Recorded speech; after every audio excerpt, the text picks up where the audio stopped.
Record. Hi there everyone, this is Scott. I'm over here in Minnesota visiting my parents, and I know that Lance makes these videos, and I thought it'd be cool to make a video for you all. So, let's get some theme music going. Alright, now I gotta pick out a game. Hang on. Let's see. Oh, well, I could talk about that. You already know that one. Okay, well, he's got the new Wok Star. I played the old Wok Star, but I don't know how this one's changed. And so, why don't we take a look at it? Let me take a look at the rules and see. Oh, crap! He's coming! Yeah, honey, I'll be right up. I gotta finish that Wok Star video. Okay. Alright, thanks. Alright, we get... What the heck? What is this crap doing out here?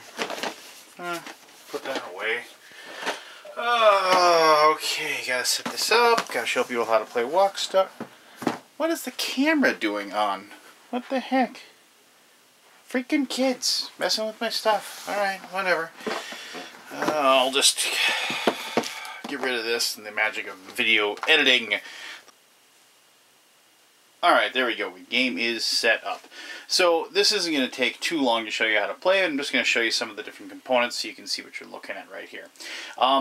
These cards up here, these are the table cards. You will hand those out to the people that are, well, technically at the table playing the game. So if you don't have enough, it's for 2 to 4 people. So if you don't have enough, you take out table 3 and table 4, obviously. And so the people, basically, you're working at a Chinese restaurant and you're in charge of a table that you're serving food at. And so you get one of those, and that's important because as the game progresses, you will get a recipe that says, next table is this, and it'll tell you that person has to make whatever the next customer that comes in the door wants. Each person will get a character card. These can be chosen, handed out randomly, however you want to do it. And they have like little powers that they have that break the rules. Like Mr. Wang, once per round, you can re-roll any number of your unused dice. Chris Wang, bus tables. You make plus $1 for each matching pair of recipes you serve in a round. Things like this. So it's just actually, see, and that's important because money is how you win the game. That's how you're trying to. The money is like basically victory points, if you will. So on Tiger Mom, once per round, change one of your dice to any side. So you have these different abilities, and you hand one of these out to everybody. And after that is done, you start off the game. You only have 3 recipes that are on your menu, if you will. Very basically, fried rice, egg rolls, and lo mein. And these little symbols down here tell you what you need to make each one of these recipes. And so you'll have to set these out so everybody can see them. And you can see that we have these big, thick, chunky discs that have like eggs. Here's the bok choy and bamboo, pork, onions and peppers, and egg roll wraps. And you'll notice there's more down here. As your restaurant expands and gets new recipes, you will add more ingredients to this little disc up here. And I think it's supposed to kind of look like, obviously, a Chinese wok. Obviously, you can see the little handle here. And as you make more of these ingredients, you move them up to 6, and as you use them, you move them down all the way down to 0. Pretty basic, pretty straightforward. And so you have these out, and so like if you get an order of, say, egg rolls, you need a pork, a bamboo, and an egg roll wrap. And so you would just go, okay, well, one of these, and one of these. Done. Okay, we've made that. But, you got to obviously get more ingredients so you can build more. Now you might be wondering, okay, well, that seems pretty basic. How do you get more ingredients? Well, the way you get the ingredients is that each person will have a set of dice. And you start off with 3 dice, and as the game progresses, certain events will get you more dice into your hand. And so at the beginning of the turn, you will roll like the 3 dice that are yours. Like you have a 2, 4, 5. And depending on before the game starts, each person will be handed one or more of these little ingredients that they have. So here you have egg roll wraps, onions and peppers, pork, bok choy and bamboo, and eggs. And notice how there's 5 of these. And the number will, you know, and as you expand, you'll get more and more of these cards because you get more ingredients. But at the beginning, obviously, with these 4 players, everybody's got to have one, and one person's going to have one extra.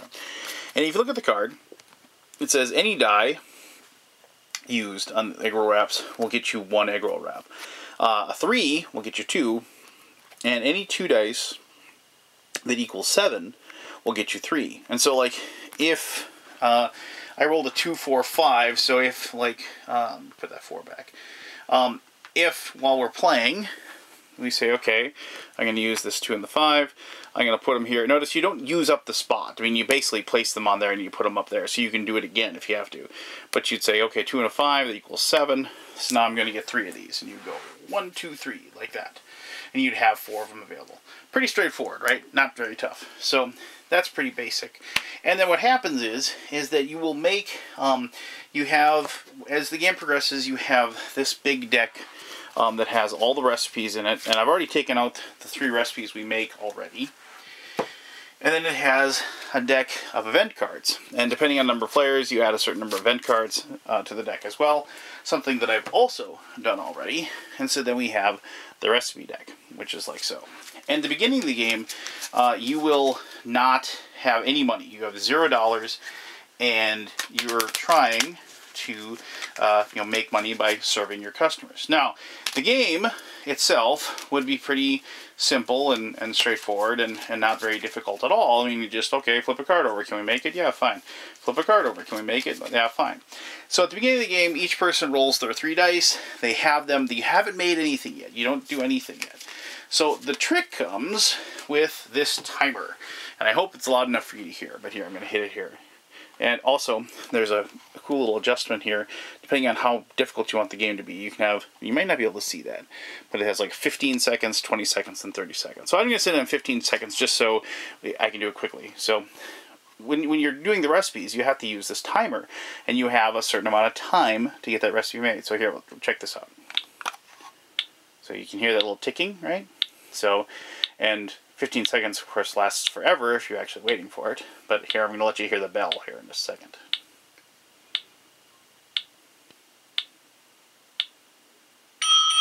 Alright, so there. So you have that bit of time to serve that customer when they show up. So the way it works is everybody has rolled their dice. They have these ingredients in front of them. They know what they can do.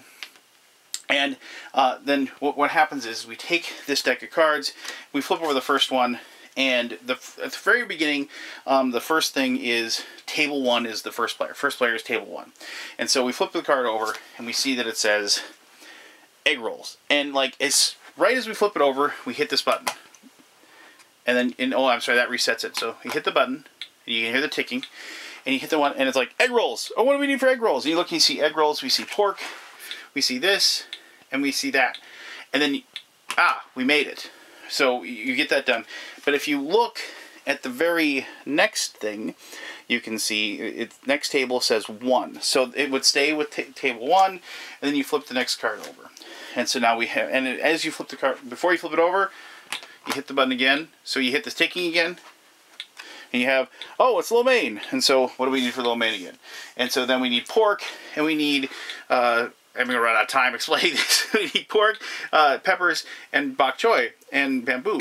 So there's the dinging. But technically, what will happen then is the people that are in charge of those parts will say, okay, I'm going to use my thing of 7, or like, so let's see what the bok choy is. So like bok choy and bamboo. So that they had like a 6. They say, I'm going to use my 6, and they put the 2, up 2.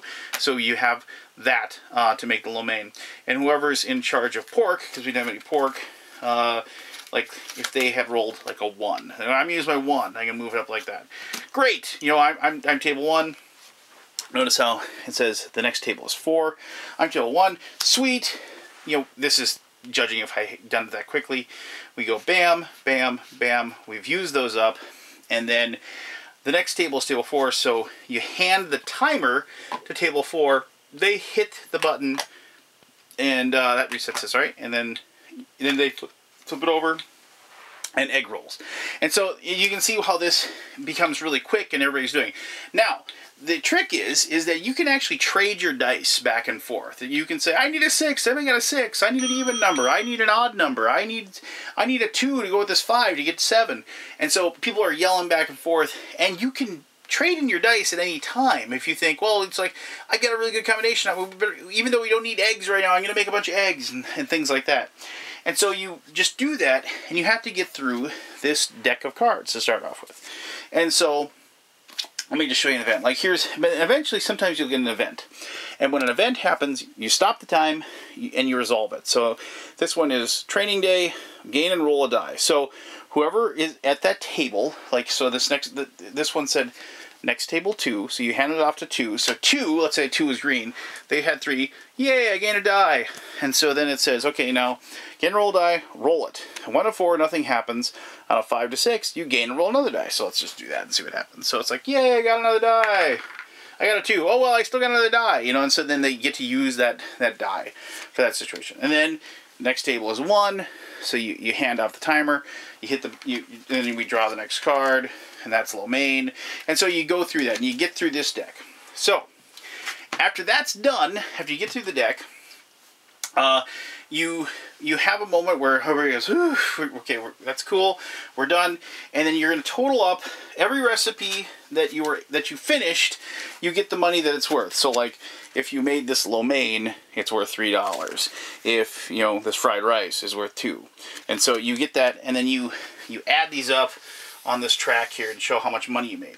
You also can earn tips if for every die of your own color that is on your card that you like.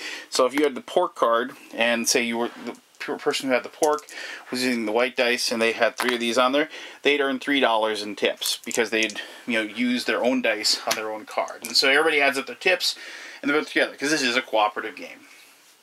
And so after all that is done, now you get to spend your money. You get to invest your money back into your restaurant to see what you can do.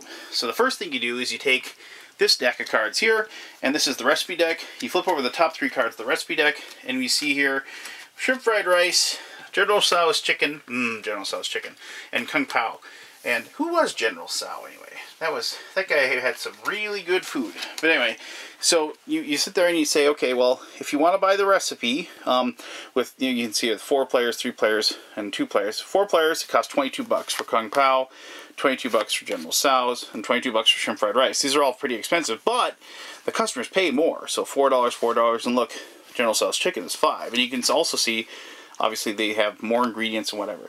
And so this is kind of a strategy moment that you have with the game. Like, well, we already have bok choy in this. We just had shrimp with this, so maybe that's a good idea. Or, you know, well, do we want to go for the, you know, big $5 one there? And you can do that. So whatever one you decide you buy.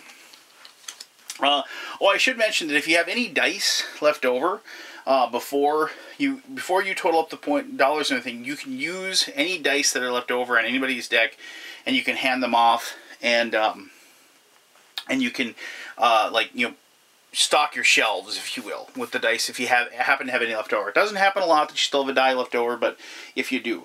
And I should mention also, for every recipe that you didn't fulfill, you lose $1. So, like, as you send away a customer, it's bad publicity, and so you lost a little bit of money because future people coming won't eat at your restaurant.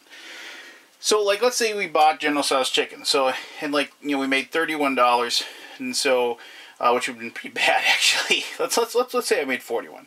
So you cost $22 to get that. So we go down to $19, like so, and we spend that money, and then we add those ingredients. So we're going to add this meat, and you add it at 0, and we're going to add the broth and the cooking oil. There we go.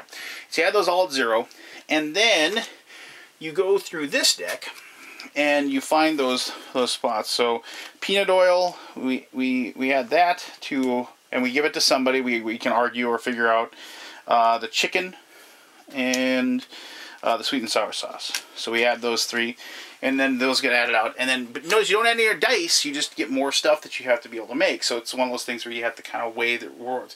Any of the things you don't buy go back into this deck. You shuffle it up, and the next turn you'll drop 3 more and decide what you want to make. So you have all these, and then everybody's going to roll their dice, and they're going to start up again. Now, the other option that you have is, you might have noticed this when I was showing you, all of these things have like an upgrade. And so if you spend the money to upgrade, you flip the card over, and now you can see, instead of 1, 2, and 3, it's 2, 3, and 5. You know, same exact rolls that you need before, but you're getting a ton more ingredients. So, but I should mention, like, if you get like 5, if you're at like 2, you don't get 7. You get stuck, you know, and you can only get up to 6. So you have to kind of wait till you use it, and then turn your dice in. So after you choose, you will go through this deck, and you'll find the General Tso's chicken, and you'll add all those. Here's the General Tso's chicken. You'll take these recipes out. You'll add them to your deck, so you have those to make for them. You add, depending on the number of players, you add a certain number of events to your deck as well, and then you reshuffle this deck, and you start up again. And so then you make it more money, and then you spend it all, and then you do it again. In round 3, and you have a round marker here, in round 3, you spend you make a bunch of money. And then the thing is with round 3 is you got to spend your money, because you're going to be knocked down to 0 regardless of where you're at. Because when you get to round 4, even if you had like $4 left, it goes down to 0. You got to start all over from scratch. I don't know why. I don't know. You get somebody robs the bank or something, or bad investments or something like that. And depending on the number of players, with 2 it's 40, 3 it's 60, and 4 it's 80. You have to reach that point total in the final round, and then you win the game. So like with 4 players, like this 4-player game I'm showing you, you got to get all the way around when you total everything up and get to $80. And then if you do that, everybody wins the game. And you go, yay, we ran a successful restaurant. And then you can like start up again and play it again and see what happens. So it's very fast. I mean, I didn't really show it because obviously I'm just one person playing it. But there's a lot of like, you know, click, and it's just like, what do we need? What do we need? Oh, we need one of these. Okay, move that. Okay, good. Who's got a 3? Who's got a 3? We need more pork. And so like you have all kinds of stuff like that. And people barking and yelling. It's a lot of fun. There's a lot of frantic urgency in the game, if you will. And if you like co-op games, well, I really recommend it. But let me tell you more as far as that's concerned in my conclusion, which I will do right now. Alright, so there you go. That's how you play Wok Star. It's not a real difficult game to learn. I mean, it has a lot of the planning, a lot of the cool stuff you always have with cooperative games. The cards are nice, the dice are nice. These big, giant, thick, chunky wooden things, I really like that. They don't really feel like wood either. They feel like they're almost kind of like a clay or polymer, if you will. Usually, like with games with all these intermoving parts, I really like when the rules are put forward really well. And the rule book that they put together is really kind of... Hey, I know that watch! Scott Nicholson, what are you doing here? Huh, buddy? Come on up! Where did you come from? I just came from the internet. Ah, the internet! Wow. Well, why don't I join you in? You're doing a review. I like reviews. I can talk about games. Wow! Hang on, I need to be in the frame here. There we go. This is your show, of course. Oh, well, no, but as I've said many times, the big reason why I started doing this was because of you, my friend. So I'm sorry. So, no, but I'm sorry. I'm sorry, everyone. I'm sorry. Send all hate mail to Scott Nicholson. So no. Hi there, everyone. I'm Scott Nicholson, by the way. In case you don't know, I used to do a board game series called Board Games with Scott, and now I'm actually up here and visiting my folks in Minnesota, as you don't know yet, right? Of course. No. And so I decided to come on over and surprise Lance and help him out with the talking about Wok Star. So what do you think about this new version? Well, I never played the old version. I watched reviews of the old version. I know there was like 2 hour dials or sand dials before. The biggest thing between the old version and this one, I find, is this one you take turns. There's almost this pause in the action as you're taking turns with who's going to fulfill things. And the older one had a system that kept the timers going, and it was more frantic. So I guess, I'm sure you can probably find the rules for the old version online, and you could probably play this version with the old rules. So if you find that you want to have something that's more frantic, use the old rules for the timing of fulfilling the orders. If you like something that's got a little bit more structure, I found that this game added more structure, then look at the new version of the rules. Why do you think they changed the rules? I don't know. I think the old one was chaotic because people were just kind of going crazy and a lot of yelling and screaming and who's going to do what. And so I think they wanted to make it perhaps add a little structure, but I'm not sure. Or they wanted to just be able to use their fancy pants timer, and they couldn't afford 2 fancy pants timers, and so they had to come up with a game structure that allowed them to use 1 fancy pants timer, which reminds me of the Staples Easy button, actually. Kind of like crazy games full of lots of crazy antics, sort of like, say... 15 seconds. It's kind of like Going On! Why, what a fantastic game that is! By the way, if you haven't seen Going Gone, it's available now. It's a game that you should... Anyway. So. Hey, ding, ding, ding! Going On! Anyway. No, so do you like the frantic version of it better? I like the frantic version better. I think it better fits with the pace of what they were going for. As keeping a level of chaos nice and high. I like that kind of chaos. And this, it sort of felt like orderly chaos. But I can see why people would like the orderly chaos better. Because it allowed one person to kind of take control and help monitor the chaos. Instead of there always being this flow of madness happening. But, it kind of reminded me a little bit of, what was that? The older game with the space trading. The way you're describing it. Space Dealer. Space Dealer, yes, thank you. Yes. And then they remade it as Time and Space. Right. Hourglass is in space. Yeah, Hourglass is in space. So, I mean, yeah, now you make me want to... I want 2 of these now. I want to try it the other way now. Well, the good thing is you can have 2 of these because Game Salute would love to sell you a second copy. Oh, yes, I'm Wok sure. Star. So, no, but I mean, I like the game. I mean, I kind of like the whole process of it. I mean, I do like Chinese food, so I think I kind of helped a little bit. And did you get the feling that you were actually in a Chinese food restaurant cooking Chinese food? Not really. Did you get the feeling that you were playing a Wang?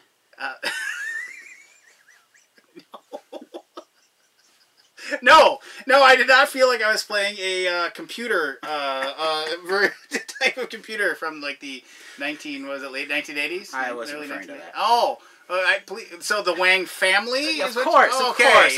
The cards are all the Wang family. Of course, that's what except for my special. That's true. Your special bonus card. Whatever. What's her name again? I forget. Something. Paige Turner. Paige Turner. That's right. Because that fits in so well with all of the rest of. Well, they were a multicultural restaurant. They had to hire somebody else. Yeah. You know, so there you go.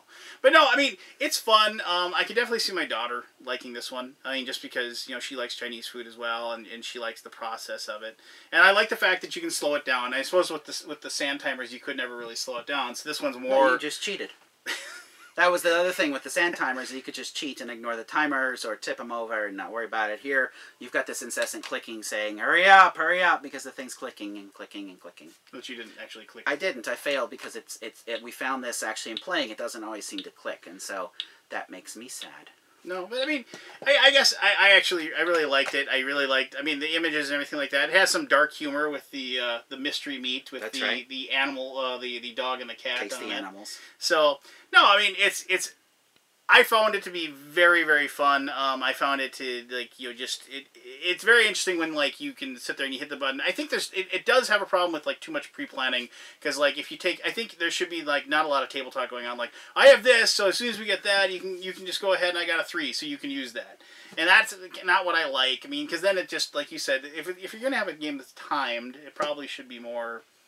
the urgency should be there. And I didn't really feel any kind of urgency. But I will say this, when it gets down to you and it's like your turn, and like they call on your table, it's like, okay, table 3, you need to make Kung Pao chicken. You do have this like, and then when it isn't, you're like, come on, dummy, let's go. Do you feel this solved one of the problems in co-op games, where you have one person telling everyone what to do? Or did this not solve that? I didn't have a lot of that. I didn't have a lot of one person telling everybody. Because I told you what to do. That is true. And so therefore it wasn't a problem. So, you just gave away the joke, like, I just found you, remember? That's right. We didn't play the game earlier. But, oh well. No. I can't say enough about how much I appreciate you coming to my house, though, and cool. playing games with me today. I think it was a pretty exciting opportunity to say hi to people again, and people haven't seen me in a while, and... about a year from now when I come to visit my folks again, I'll have to come by. Yes, this has got to be a normal thing. Oh, by the way, if you saw this, don't spoil it for people in the comments. Yeah, you know, unless you already have, which case you're a loser. You know, but don't ruin it. And so just leave this as a little surprise by Scott. And if you don't know who I am, go to BoardGamesWithScott.com and you can find out for about 5 years I did internet videos, and so you can see a history of all sorts of stuff there. I've said it 1,000 times. Best video reviewer of board games ever. This guy. Right. So there you go. Well. But I guess ultimately with Wok Star, if you like co-op games, I mean, the restaurant theme is there. I can definitely feel it. But I do think that it does avoid that whole one person being the general, and because you have your own stuff that you make and you have your own things, and you actually are cooperative because you're trading dice, you're giving dice away, and it has some good tough choices that the game presents, and I do like that a lot. And like you said, it did fix that one problem before, where like you got to a certain number of points and it was no urgency at the last thing. The last round, you lose all your money because, like, I don't know, they come in and clean you out or something. You get robbed. So they kind of force you into that going for everything in the last round. But you know, I think we blathered on about this long ago. I'm kind of hungry. What should we have for dinner? Should we have Chinese? I think we ordered pizza, actually. Crap. Thank you all. Bye-bye.